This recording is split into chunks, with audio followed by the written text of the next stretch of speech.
Okay, so isang magandang araw mga parikoy. So meron akong bagong project dito na Motor Star. So ang problema po nito ay magpapalagay po ng may-ari ng headlight po.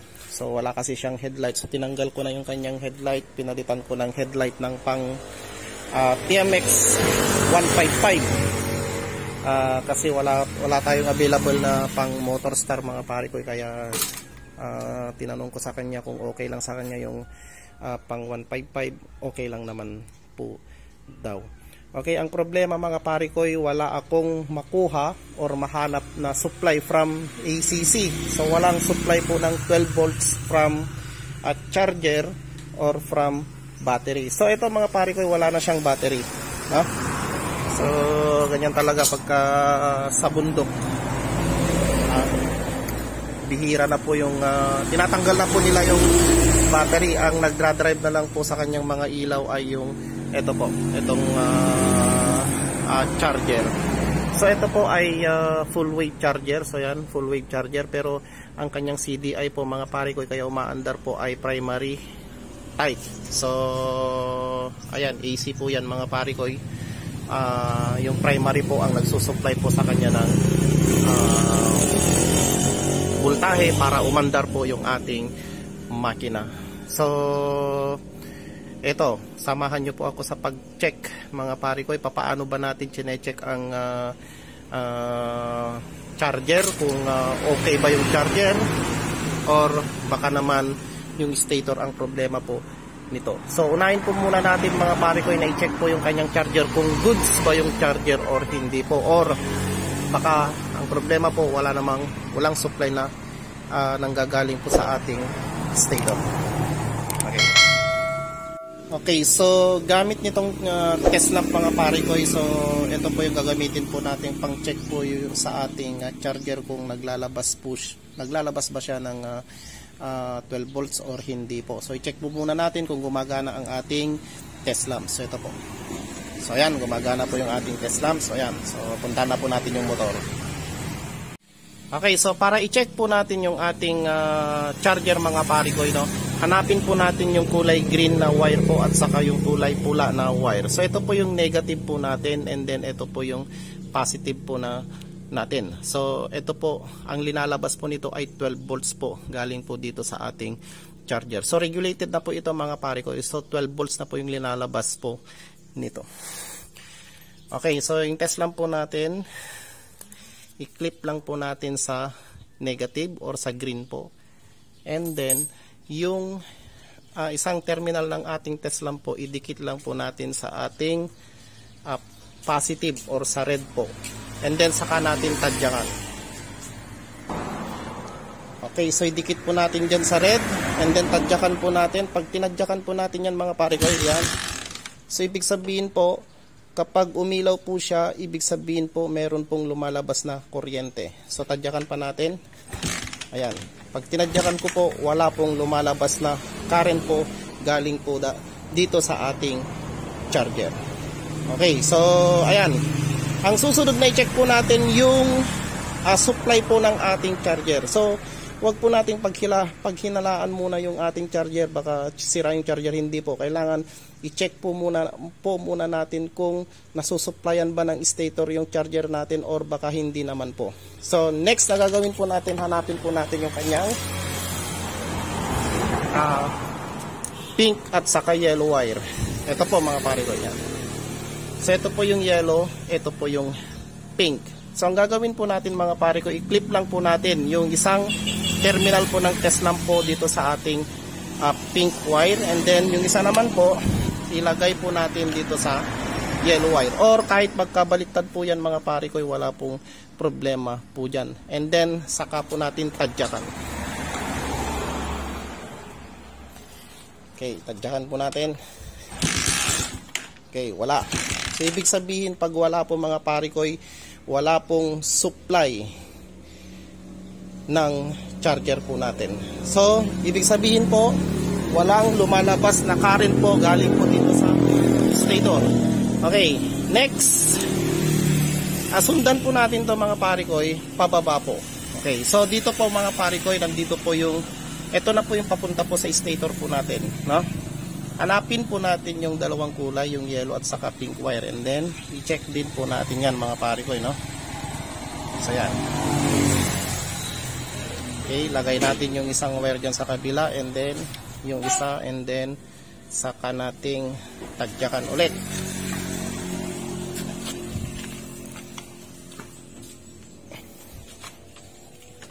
Tadyak.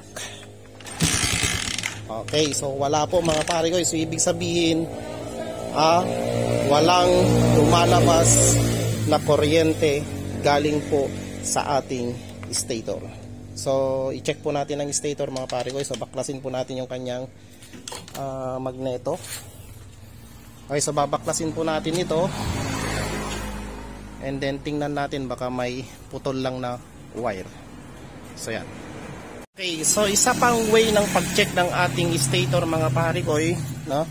Pwede rin po tayong gumamit po ng analog tester. So yan, i-set lang po natin siya sa continuity or resistance, no?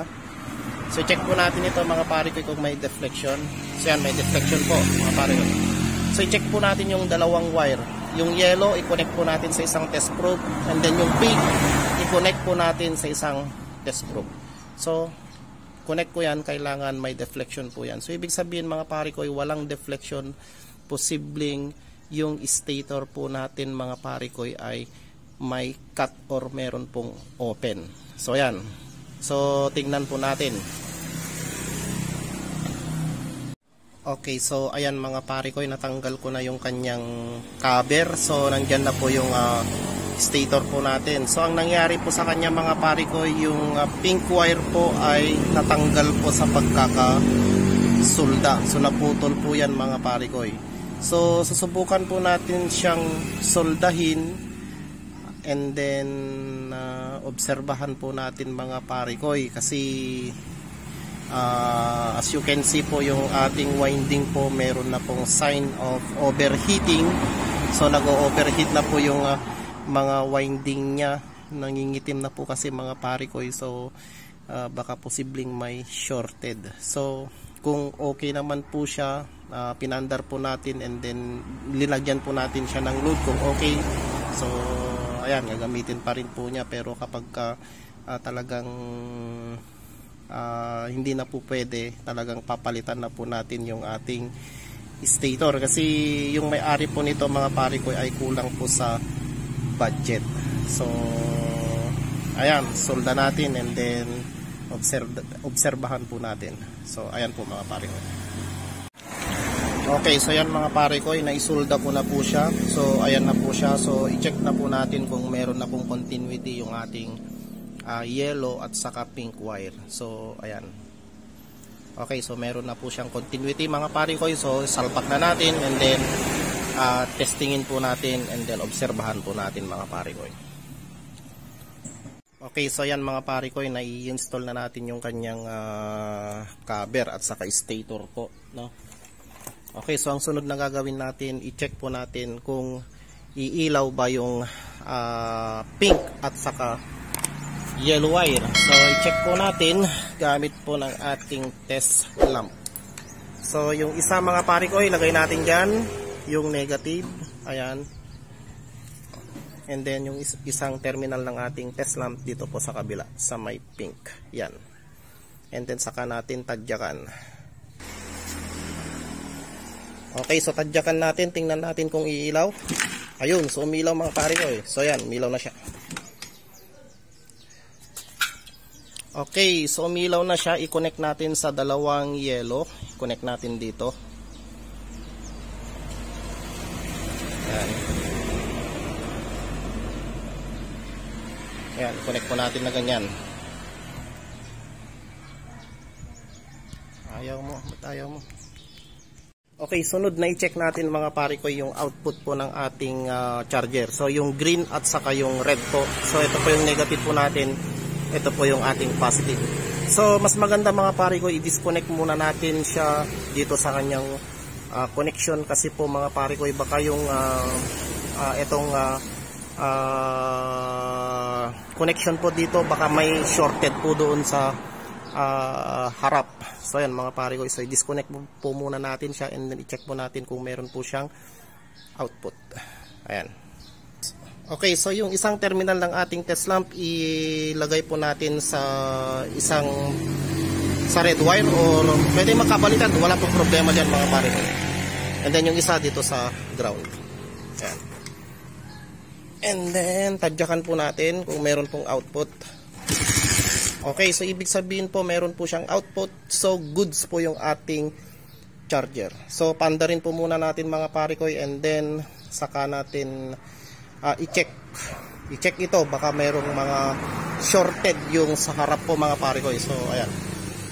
Okay, so sa pag-check po kapag may shorted po yung ating electrical system po natin mga pare ko, so di ba pinaghiwalay ko po itong dalawa na to kanina mga pare ko yan. Okay, so yung output po, ito po yung output po ng ating charging system or itong regulator po natin, no? Okay, so i-connect lang po natin yung ground po sa battery. So gagamit po tayo ng battery. And then yung positive terminal mga pare ko, no, i-connect lang po natin dito sa red. Ito po. So ito po yung B terminal, ito po yung papunta po sa battery dito. And then ito po papunta rin po siya sa ignition switch. So ayan po. Susubukan po natin siyang connect mga pare ko. So tingnan po natin kung baka shorted po siya. Okay, so ayan mga pare ko. So nag-i-spark po siya. So ibig sabihin po pag nag-spark po siya, may shorted po sa ating electrical system. So kapag kinonect po natin ito mga pare ko, no, at shorted po yan, posibleng masisira po yung ating charger and then posibleng madadamay po yung ating stator mga pare ko. So ayan, so kailangan i-check po natin muna yan mga pare ko bago po natin i-connect po ito at paanda rin po mga pare ko. Hanapin po muna natin yung kung saan po, kasi ito naka-ground na po ito mga pare ko. So ibig sabihin connected na po yung dalawa na yan, kaya nag-i-spark po. Okay, so hanapin po natin, update ko po kayo mamaya mga pare ko. Okay, so yan mga pare ko, so ito po yung shorted mga pare ko, so ito po. So ayan, dito po siya na short. So ayan, nasunog po yung wire. Siguro nagkiskisan po yung mga wire na yan mga pare ko. Ayan, meron pang mga nadamay na ibang wire po dito. So pinakamagandang gawin po dito, palitan na lang po natin yung dalawang wire na to. So ayan. Okay, so yan mga pare ko, napalitan na natin yung kanyang wire. So pinutol ko at dinuktungan ko na lang po yung wire. So testing po natin kung meron po siyang shorted. So testing po natin. Okay, so wala na po mga pare ko. So wala nang spark. So goods na mga pare ko, no? Ayan. Okay, so next na gagawin natin mga pare ko, i-check natin kung yung kanyang regulator po ay regulated ba yung linalabas na current mga pare ko. Kasi kapag hindi po regulated yan mga pare ko, pwedeng mapundi po yung ating ilaw. Yung mga ilalagay po nating ilaw, mapupundi po sila, no? Kung maglagay tayo ng battery, pwede pong ma-overcharge po yung ilalagay po nating battery mga pare ko. So ayan, pandarin po natin and then check natin. Okay, so ayan mga pare ko, no, i-check natin kung may output ba yung kanyang positive. So yung test lamp natin, ilagay natin sa negative terminal. So dito po, ayan, ilagay natin dito sa negative. And then check natin to mga pare ko. So tingnan nyo pong mabuti. Ayan, so parang napakalakas po yung ilaw niya mga pare ko, no? So subukan nating i-accelerate kung mapupundi po yan. So ibig sabihin po yung kanyang regulator po ay hindi po nagre-regulate po ng current. So yan, subukan natin siyang i-accelerate. Ayaw. Okay, so ganun po, tingnan nyo pong mabuti mga pare ko, i-accelerate natin. Yun. Patayin muna natin. Ayaw mo mamatay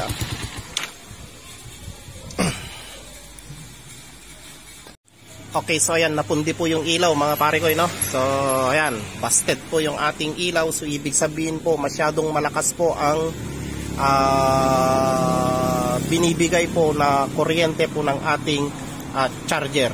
Okay, so kung ganun mga pare ko, so baka sira na yung ating charger. So tingnan po muna natin kung ang charger po natin ay nasusuplayan po ng accessories. So hanapin po natin yung black. Kasi kapag hindi po ito nasusuplayan po ng positive, so ito po, oh, yan, matanggal na. Ito, pag hindi po ito nasusuplayan po ng positive mga pare ko, no? So hindi po siya magbibigay po ng eksaktong voltahe. So yan, so kailangan pong i-connect po natin sa accessories po itong kulay black wire po natin mga pare ko. So ayan, napaka-importante po itong black wire. Kailangan masuplayan po ito ng positive. So i-check po natin mga pare ko kung nasusuplayan po ba siya ng positive. Okay, so tingnan po natin. Okay, so palitan muna natin yung ating light mga pare ko, no? So kasi busted na po ito. So kailangan palitan na po natin. Okay, so i-check natin mga pare ko kung yung black wire na yan po ay nasusuplayan po ng positive. So yan, check natin. Okay, so ayan, wala po. So dito meron pong supply, no? Pero napakalakas po mga pare ko, hindi po yan regulated, no? Bakit? Walang supply po ng positive po yung ating black wire. So subukan po natin i-connect mga pare ko, no? Lagyan natin siya ng positive po. So yan, ilalagay natin to.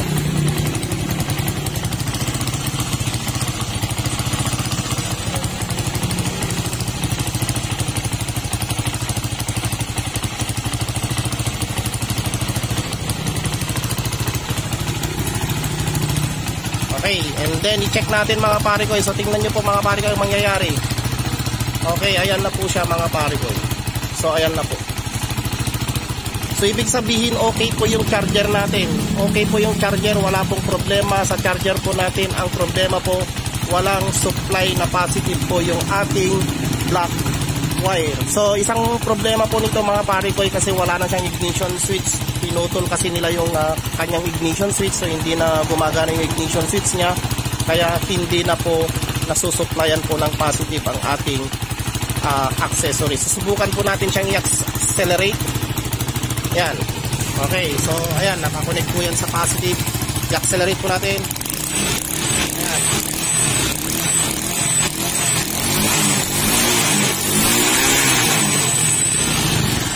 Okay, so okay na po mga pare ko. So hindi na po napupunti yung kanyang ilaw. So ayan, napakahalaga po na supplyan po natin ng positive ito mga pare ko.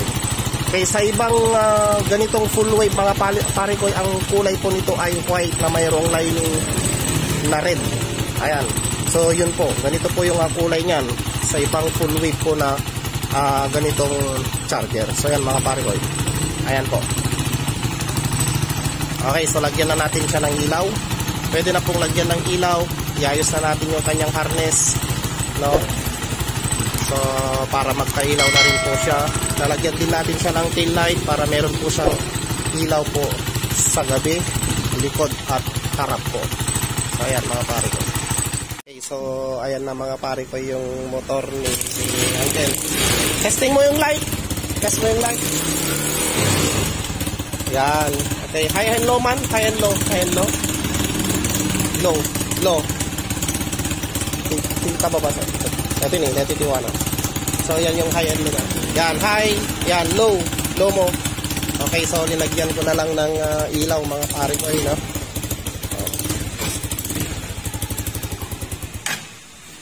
Ayos.